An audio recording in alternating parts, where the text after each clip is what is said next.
오늘 우리가 함께 나눌 주제는 이 죽음의 강이라는 주제를 가지고 함께 나누려고 하는데요. 지난 시간에 어떤 내용을 우리가 나눴는가 하면 이 크리스천과 소망이 이 뿔라 땅이라는 곳을 지나는 것을 보았죠. 그래서 이 뿔라 땅은 도대체 어떤 땅이냐?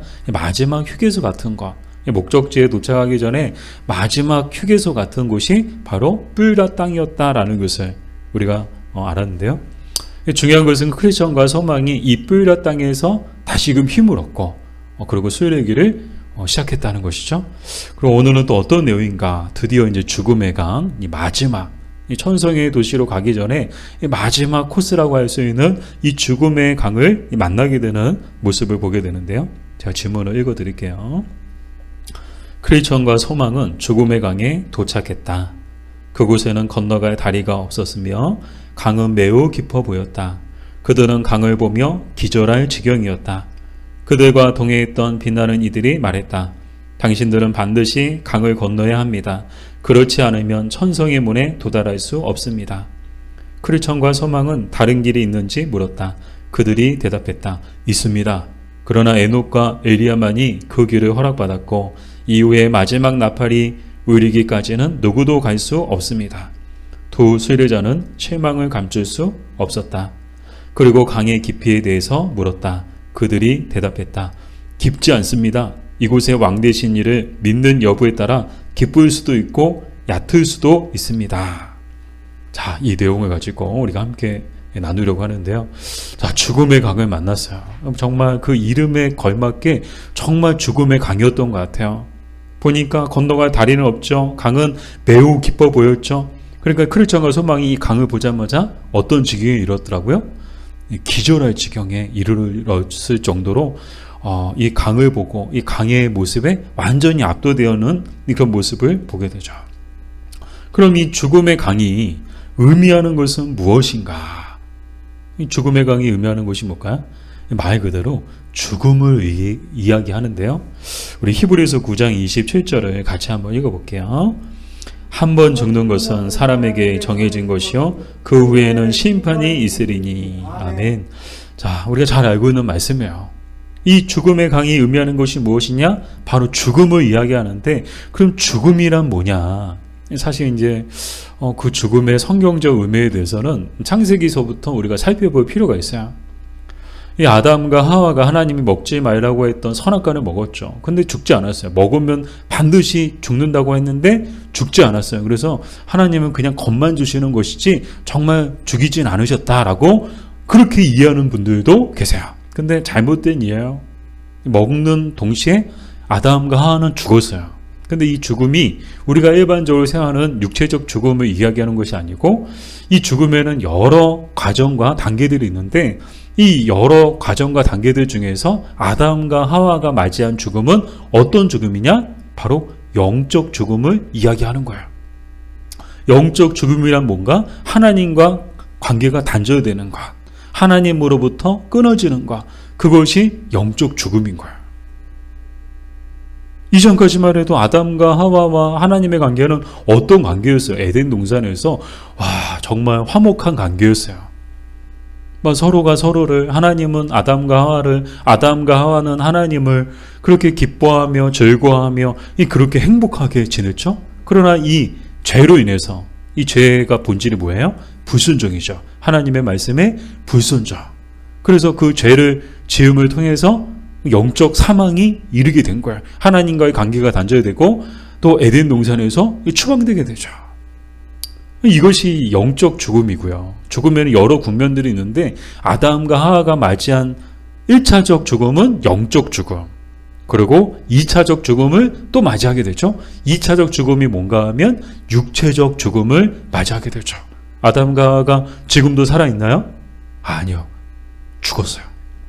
그의 아들들도 죽고 그의 자식들도 그의 후손들도 다 죽었어요. 이 세상에 어느 날 요즘에 정말 장수하는 분들이 많이 계시죠. 근데 제가 200세, 최고령 200세, 300세 들어보지는 못했어요. 오래 사셔야 거의 이제 100세 정도 넘기시고, 그리고 조금 더 사시고, 대부분이 다 세상을 떠나시더라고요. 이게 뭐예요? 육체적 죽음이죠. 그래서 아담과 하와는 영적 죽음을 처음으로 맞이하고 그 다음으로 육체적 죽음을 맞이하게 되죠. 자, 이것은 모든 인간들이 겪게 되는 과정이에요. 그래서 오늘날에도 비록 육체적 죽음을 맞이하지 않았다 할지라도 영적으로 죽은 것 같은 삶을 사는 사람들이 있을까요, 없을까요? 정말 많아요. 하나님과의 관계가 단절되고 하나님과 끊어진 채 살아가는 사람들은 다 어떤 사람들이에요? 뭐 멀쩡하게 먹고 멀쩡하게 말하고 멀쩡하게 돌아다니고 멀쩡한 것처럼 보여도 영적으로는 뭐예요? 영적 죽음을 맞이한 사람들인 거예요. 그러니까 오늘 우리 주변에 이 영적 죽음 가운데 살아가는 사람들이 얼마나 많을까요? 정말 많죠. 때로는 교회 안에도요, 이 영적 죽음을 맞이하고 이 영적으로 죽어있는 사람들도 있을 수 있어요. 철학적을 보면서 우리가 느꼈던 게 뭐예요? 이 무지와 같은 사람들이 있을 수 있다는 것이죠. 일시적 믿음을 가진 사람들이 얼마든지 있을 수 있다는 거야. 교회는 다녀요. 근데 영적으로는 죽어 있는 거야. 하나님과의 관계가 단절된 거야. 그런 모습으로 살아가는 그런 사람들도 현 시대 가운데 얼마든지 있을 수 있다는 거죠. 그래서 이제 이 죽음에는 여러 국면이 있고 마지막 국면, 그거는 뭔가 하면 영원한 죽음이에요. 자, 이렇게 죽음에는 영적 죽음, 그리고 육체적 죽음, 그리고 마지막에는 영원한 죽음. 이 영원한 죽음은 뭔가 하면요, 뭐 영원한 죽음은 뭔가 정말 말 그대로 이제 영원한 죽음과 같은 그 죽음과도 같은 그 고통 속에서 영원토록 지내야 하는 것이 영원한 죽음인 거예요. 이 형벌의 장소에서, 이 지옥에서 죽고 싶어도 죽을 수 없는 그 영원한 형벌의 장소에서 영원토록 살아야 되는 게 바로 영원한 죽음인 거야. 영원한 죽음 하면 그냥 뭐 안개처럼 바람처럼 그냥 사라져 버리는 건가? 아니요. 사라지지 않아요. 사람은 하나님이 만드실 때 육체와 영혼의 두 존재로 만드셨거든요. 그래서 우리는요, 두 가지를 가지고 있어요. 몸을 가지고 있고요. 또 하나는 우리에게는 영혼이 있어요. 그래서 사람은요, 육체와 영혼을 함께 가지고 있어요. 근데 이 육체와 영혼이 분리되는 순간이 있는데 언제 분리되느냐? 바로 죽음을 통해서 분리되는 거야. 육체적 죽음을 통해서 육체는 흙으로 돌아가고 영혼은 죽게로 돌아가게 되는데, 죽게로 돌아간다 할 때 그 돌아가는 의미는 뭔가 하면 바로 히브리서 9장 27절에서 말씀하고 있는 심판을 이야기해요. 즉 우리의 영혼은요, 하나님 앞에 그 심판대 앞으로 가는 거예요. 육체는 흙으로 와서 흙으로 돌아가지만 영혼은 주님의 심판대 앞에 서게 된다는 것이죠.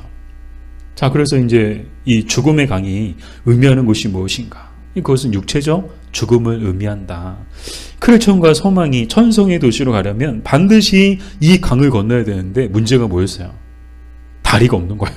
이 다리가 있으면 편하게 할 텐데 다리가 없는 거예요. 배도 없어요.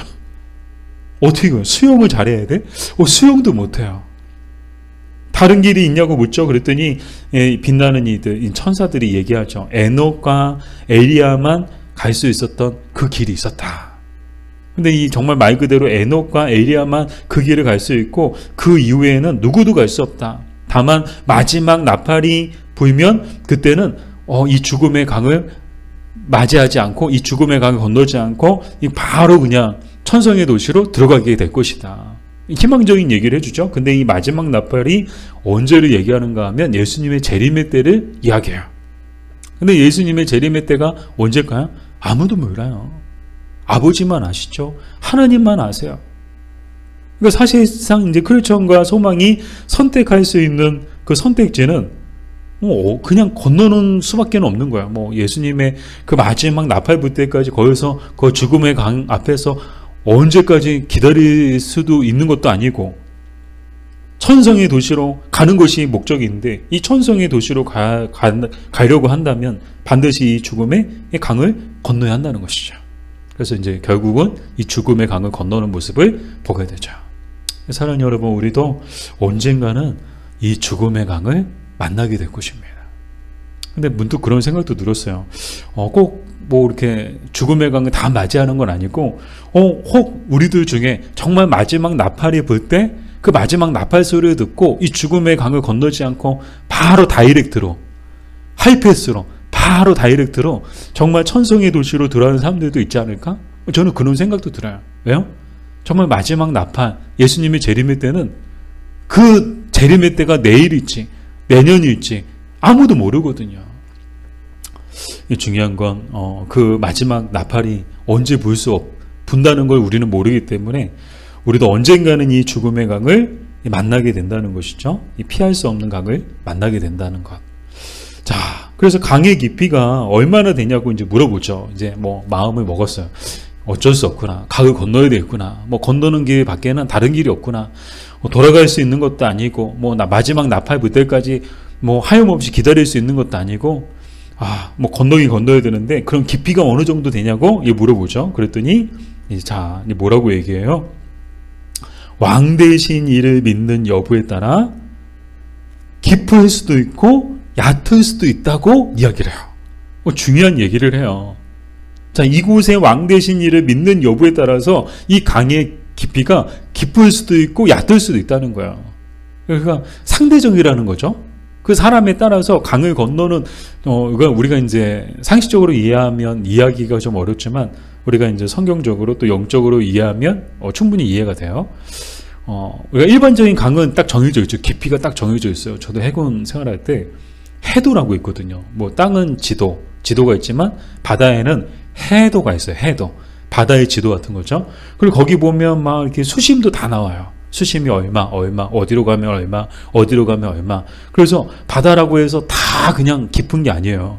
어떤 데는요, 굉장히 얇고요. 어떤 데는요, 굉장히 깊어요. 그래서 겉만 보아서는 모르는 거예요. 그래서 이제 크리스천과 소망도 강의 깊이를 묻는데 여기에 나오는 이 죽음의 강의 특징이 뭔가 하면 사람에 따라서 이 강의 깊이가 깊을 수도 있고 얕을 수도 있다는 거야.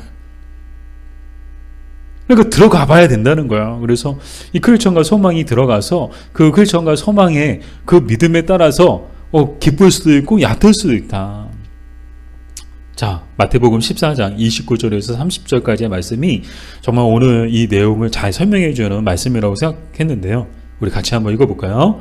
오라 하시니 베드로가 배에서 내려 물 위로 걸어서 예수께로 가되 바람을 보고 무서워 빠져가는지라 소리 질러 이르되 주여 나를 구원하소서 하니. 아멘. 자, 어떤 장면인가요? 베드로가 물 위를 걷는 장면이에요. 사실 이제 이 베드로는 물 위를 걸을 수 있는 존재가 아니었어요. 뭐 일반적인 우리랑 똑같은 사람이죠. 당연히 물에 빠질 수밖에 없는 존재인데 예수님이 물 위로 걸어오시는 모습을 보면서 베드로도 예수님처럼 걷고 싶었던 거예요. 그래서 나도 걷게 해달라고 그랬더니 예수님이 그럼 와라 해서 걷게 되었어요. 예수님을 보고 딱 발을 내딛었는데 웬걸요? 물에 빠지지 않고 물 위를 걷는 그런 초자연적인 그런 현상을 보게 되죠. 근데 문제는 뭐예요? 그만 무엇을 보고? 바람을 보고 무서워 빠지게 되는 그 베드로의 모습을 보게 되죠. 그래서 베드로가 이제 빠지고 나니까 살려주세요 주님, 살려주세요. 그래가지고 예수님이 구조해 주시면서 하셨던 말씀이 왜 의심하였느냐, 왜 의심하였느냐. 자, 바꿔 얘기하면 베드로가 주님만 보고 의심하지 않고 쭉 나아갔다면 베드로는 예수님 계신 곳까지 정말 걸어서 주님을 만나고 예수님과 함께 걸어서 배로 돌아왔을 거예요. 근데 베드로는 어떻게 했어요? 바람을 보고 순간 의심, 그 두려움 가운데 그 무서운 파도를 보고 순간 두려움 가운데 어떻게 했어요? 의심이 그의 마음속에 들어오다 보니까 그만 빠져버린 거예요. 자, 이 무엇을 말하는 것일까요? 정말 믿음, 각자 어떤 믿음을 가지고 있느냐, 어떤 믿음을 가지고 있느냐에 따라서 이 죽음의 강이 깊을 수도 있고 얕을 수도 있다는 거예요. 여러분 이해되세요? 정말 우리는 정말 죽음의 강을 건너야 되는데 죽음의 강은 정말 크리스천과 소망이 이 강을 보며 무슨 지경이었다고요? 기절할 지경일 정도로 정말 어마어마했던 강이었던 것 같아요. 그런 생전 처음 보는 정말 그냥 아주 그냥 호수처럼 그런 잔잔한 강도 아니고 정말 그냥 모든 것을 집어삼킬 것 같은 정말 이름 그대로 명성 그대로 그런 죽음의 강이었던 거죠. 그 죽음의 강을 우리는 통과하게 될 텐데 우리도 죽음의 강을 통과하게 될 텐데 우리는 정말 어떤 믿음을 가지고 가야 되는가? 우리가 어떤 믿음을 가지고 있느냐에 따라서 그 죽음의 강이 깊을 수도 있고 얕을 수도 있다. 근데 놀라운 사실은 뭔가 하면요, 이 죽음의 강에 빠지는 사람이 있고 이 죽음의 강을 걸어서 건너는 사람이 있었다라는 거예요. 오늘 바로 이제 크리스천과 소망인데, 그럼 누가 빠지고 누가 걸어서 이 죽음의 강을 건너갔는가? 우리 두 번째 질문을 제가 읽어드릴게요. 크리스천과 소망은 물속으로 들어갔다. 크리스천이 빠져 들어가기 시작했다. 그는 순식간에 죽음에 대한 불안과 슬픔과 공포에 사로잡혀 버렸다. 그는 여기서 거의 정신을 잃었으며 그간 수일의 길에서 받았던 달콤한 위로와 말씀은 기억나지도 않았다. 뿐만 아니라 그는 수일의 길을 시작하기 전과 후에 지은 죄에 대한 생각으로 엄청 괴로워했다. 죽음의 강 속으로 더 깊이 빨려 들어가는 크리스천을 소망이 붙잡았다. 소망은 크리스천에게 정신을 차리라고 외쳤으며 때로는 진심 어린 말로 위로하려고 애썼다. 겨우 정신을 차렸지만 거의 자포자기하는 크리스천에게 소망이 말했다. 힘을 내십시오. 그리스도께서 당신을 온전케 하십니다. 크리스천이 큰 목소리로 외쳤다. 오, 그분이 보입니다. 두 사람은 용기를 내었다. 그들이 강을 건너기까지 원수들은 돌과 같이 굳어 있었다. 크리스천은 설 땅을 찾았고 나머지 강물은 얕아졌다. 그들은 강을 건넜다. 자, 이 내용 가지고 또 우리가 살펴볼게요. 자, 누가 빠졌어요? 크리스천이 빠졌어요. 빠져가지고 막 허우적거리는 거야. 근데 왜 빠졌어요? 죽음에 대한 불안, 죽음에 대한 슬픔, 죽음에 대한 공포가 이 그를 사로잡았기 때문이죠. 그래서 막 사실 이제 죽음은 그런 거예요. 죽음은 죽음 앞에서 두렵지 않고 죽음 앞에서 슬프지 않고 죽음 앞에서 정말 불안해하지 않는 사람은 아마 거의 없을 것 같아요. 거의 대부분의 사람들이 와, 죽고 싶어 그러면 막 들어와가지고 살려주세요, 살려주세요. 다들 그렇지. 죽고 싶어 말 한마디에 그냥 살려주세요, 살려주세요 그러지. 그래 죽여. 그래 죽여. 죽어도 좋아. 그런 사람은 거의 없을 거야. 모든 인간이 다 그렇죠. 모든 사람들이. 아마 저와 여러분도 예외는 아닐 것 같아요. 자, 죽음의 강이 갖고 있는 특징이 뭐예요? 사람들에게 불안과 슬픔과 공포의 그런 바람을 막 집어넣는다는 거예요. 그래서 우리의 마음속에 막 불안과 슬픔과 공포의 영이 막 우리를 막 흔들고 우리를 사로잡게끔 만드는 곳이 바로 이 죽음의 강이었던 것이죠. 근데 이제 크리스천이 그 영에 사로잡히고 만 거예요. 그래서 거의 정신을 잃어버리고 그동안에 막 받았던 말씀들, 주신 말씀들, 들었던 정말 달콤한 그런 말씀들 뭐 다 생각이 안 나. 고난의 순간, 이 죽음의 그 강의 그 한가운데 있을 때는요, 정말 뭐 아무것도 생각 안 나는 거죠. 정신을 못 차릴 정도인 거죠. 그리고 더욱 크리스천을 괴롭게 한 것이 무엇인가? 자, 이 크리스천을 더욱 괴롭게 한 것이 있었는데 그게 뭘까요? 우리 지문에 나오죠? 수일의 길에 들어서기 전과 또 들어선 후에 그가 지었던 허물과 죄, 그것이 크리스천을 더욱 괴롭게 했다는 거야. 막 힘들고 괴롭고 막 두렵고 불안한데 그 마음속에 뭐 불난 집에 부채질하듯이 정말 크리스천을 더 괴롭게 한 것은 그가 그동안 살아오면서 지었던 허물과 죄, 뭐 그것들 중에서도 가장 가까이 있었던 죄들이 크리스천을 더 괴롭게 했음을 보게 되는데요. 이사야서 59장 12절 말씀을 같이 읽어볼게요. 이는 우리의 허물이 주의 앞에 심히 많으며 우리의 죄가 우리를 쳐서 증언하오니 이는 우리의 허물이 우리와 함께 있음이니라.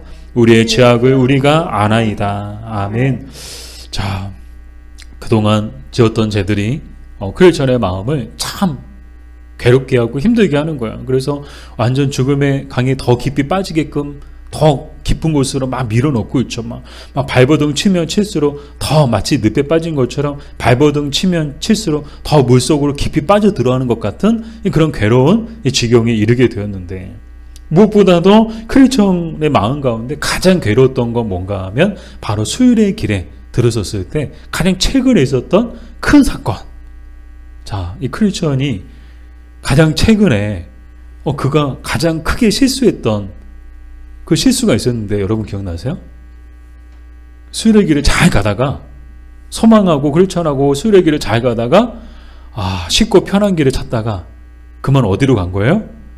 잘못된 길로 가가지고 그 절망의 성에 그 절망 거인에게 붙잡혀가지고 그곳의 감옥에서 아주 그냥 죽다가 살아났죠. 죽을 뻔한 그런 위기를 겪고 나서 나오게 되었죠. 그래서 그때 이 크리스천이 그때도 회개를 했지만 그때도 이제 소망에게 미안하다고 이제 용서를 구했지만 이 크리스천이 지금 이 죽음의 강 한가운데에서 가장 그를 괴롭게 했던 사건이 있었는데 그게 뭐예요? 바로 그 사건이었던 거예요.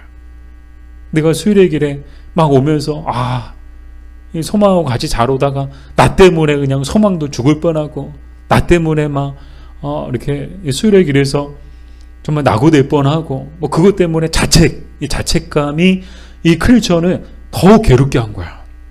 나 같은 사람은 그냥 천성의 도시 못 들어가고 그냥 여기서 죽는구나. 나의 죄와 허물 때문에 나는 이 죽음의 강에서 그냥 죽는 거구나. 소망 너나 들어가지. 뭐 나 같은 사람은 이 죽음의 강에서 그냥 죽어야 되나 보다. 그런 마음, 그런 자책감, 그런 것들이 이 크리스천을 더욱 괴롭게 했다는 것이죠. 반면 소망은 달랐는데요. 자, 이 크리스천을 위해서 소망이 한 일은 무엇인가? 참 대조적이죠. 크리스천은 막 거기에 빠져서 막 허우적거려요. 막 다 죽어가요. 막 살려달라고 난리치고 있어요. 근데 소망은 이 죽음의 강을 어떻게 갔을까요? 같이 빠졌을까요? 둘이 다 빠져가지고 그냥 서로 그냥 살려달라고 서로 붙잡고 그랬나요? 아니요. 소망은 걸어갔대요. 이 죽음의 강을 걸어갔대요. 그러니까 뭐 마치 이제 어린이 풀장 같은데 뭐 이제 수영장 같은데 하면 이렇게 수심이 깊은 데도 있지만 뭐 아이들 놀 수 있게끔 막 이렇게 수심이 뭐 성인 이제 무릎 정도도 안 되는 곳도 있잖아요.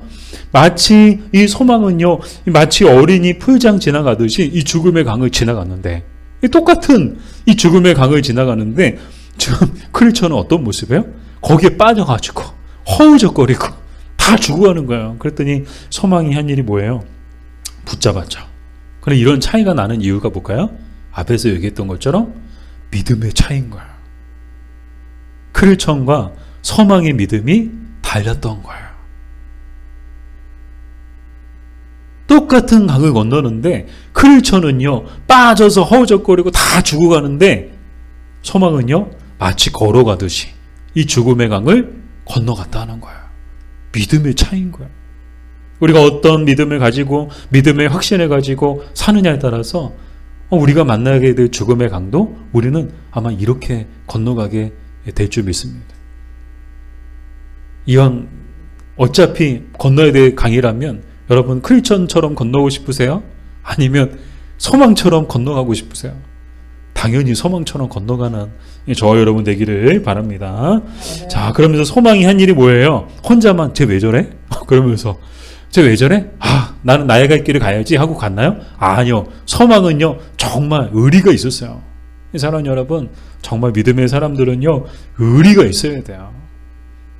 소망은요 크리스천 막 허우적거리고 막 빠져가는 이 크리스천을 붙잡고 이 크리스천을 막 붙들고 이 죽음의 강을 건너면서 자, 할 수만 있다면 막 이제 모든 이제 그런 말들을 통해서 막 정신 차려라, 뭐 힘내라, 막 그런 말들을 하게 되죠. 그래서 예수님을 생각해라, 그리스도를 바라봐라, 막 그랬더니 자, 이 크리스천이 이 소망의 말을 듣고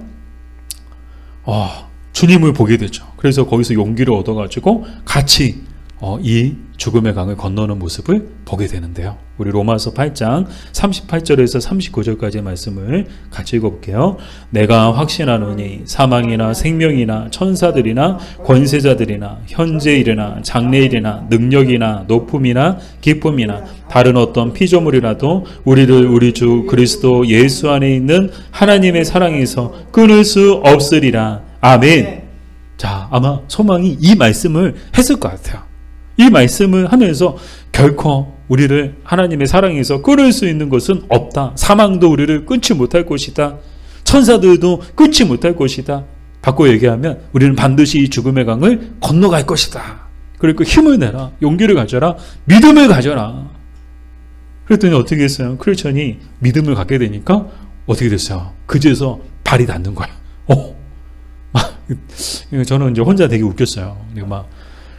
똑같은 이제 물인데 소망은 막 걸어가듯이 가고 있어요. 그런데 크리스천은 막 허우적거리는 거 빠져가지고, 그러면서 얘 왜 저러나? 그러면서 막 이제 모르잖아요. 그러니까 물에 깊이가 몰랐을 때 크리스천은 막 이렇게 겉만 보고 막 무서워가지고 이게 빠지면 뭐 얼마나 기쁠까? 뭐 죽는 거 아니야? 그래서 물속에 들어왔는데 아니나 다를까 그냥 두려움에 사로잡혀가지고 그냥 뭐 얕은 물에서 그냥 허우적거리는 거 날 살려줘. 그러다가 소망이 정신 차려 막 이렇게 뺨 때리고 막 머리 끝에 붙잡고 야 정신 차려 그랬더니 그제서 딱 일어났더니 물이 이거 정도밖에 안 됐어? 그러면서 이제 둘이 넉넉하게 이 죽음의 강을 건너가는 것을 보게 되죠. 자, 이렇게 해서 이제 다음 주에 마지막으로 이제 천성의 도시에 들어가는 모습을 우리가 보게 될 텐데요. 저는 오늘 말씀을 딱 보면서 이 소망이 상징하는 것이 무엇인가? 이 죽음의 강을 건널 때 크리스천을 붙들어줬던 이 소망, 정말 이 소망이 없었다면 크리스천은 이 죽음의 강에서 죽었을지도 몰라요. 정말 말도 안 되는 일이죠. 정말 그 소망이 걸어 지나갔던 그 죽음의 강을 누군가는 그곳에서 익사하는 사람이 있을 수도 있다는 거예요. 정말 말도 안 되는 어처구니 같은 일이죠. 안타까운 일이죠. 정말 애들 어른 무릎밖에 안 되는 물에서 그냥 두려움과 공포에 사로잡혀가지고 거기서 그냥 익사하는 사람이 있다는 게 말이 돼요? 근데 지금 크리스천의 모습이 그랬다는 거예요. 소망이 없었다면 크리스천은 죽음의 강을 건너지 못했을 거예요. 소망이 있었기 때문에 죽음의 강을 건너갔죠.